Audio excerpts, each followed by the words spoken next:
So in this video, I'm going to show you how to play Minecraft using Xbox Game Pass. If you're already a subscriber, you can dive into this game without purchasing it separately. First, make sure you have an active Xbox Game Pass subscription. Open the Xbox Game Pass app on your console or PC. Once you're in the app, use the search bar to type in Minecraft.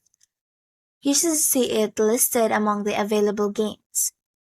Select Minecraft, and you'll see an option to install. Click that to start downloading the game to your device.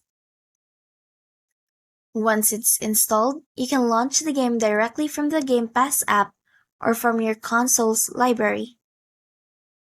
After launching Minecraft, you can either start a new world or join an existing one. Don't forget to check out the multiplayer mode to play with friends. And that's it. You're now ready to enjoy Minecraft with Xbox Game Pass.